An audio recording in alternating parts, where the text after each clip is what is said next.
you sort of identify those songs not just from a period, but from periods in those films.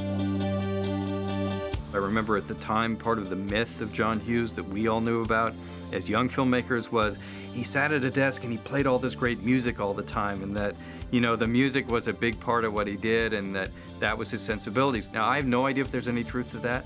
I have no idea whatsoever, but that's what we all believed. The way John does things, it's like he pin drops sounds and he pin drops attitudes.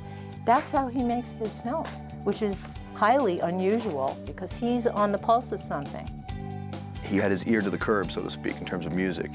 Yeah, he always sort of integrated that into the writing and also the producing of the films.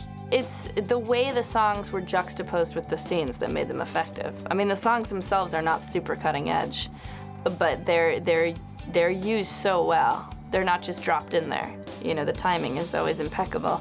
And I always appreciated that there was the David Bowie quote at the beginning of The Breakfast Club, even though I don't believe we actually hear that song. Changes. It's such a great quote.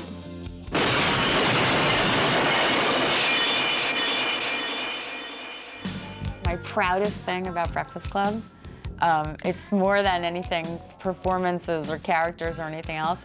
That David Bowie quote was mine. I found that David Bowie quote in the beginning of the movie, and I showed it to John, and he thought it was great, and then he never said another word about it, and I saw the movie for the first time, and there it is, like right in the front of the movie. That's my proudest moment. And Don't You Forget About Me is amazing, because it's just this like soaring anthem, and you get that sense of triumph at the end of the movie with Bender, you know, pumping his fist in the air, and it's, I mean, if you think about it, it was just a movie about a Saturday spent in detention, and yet you feel like some kind of battle has been won.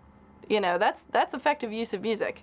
Yeah, that song, I can't believe it. That song is still, you know, it's around all the time. It's funny when you see a new generation discovering things that are so familiar. You know, have you heard this amazing song by Simple Minds? Yes.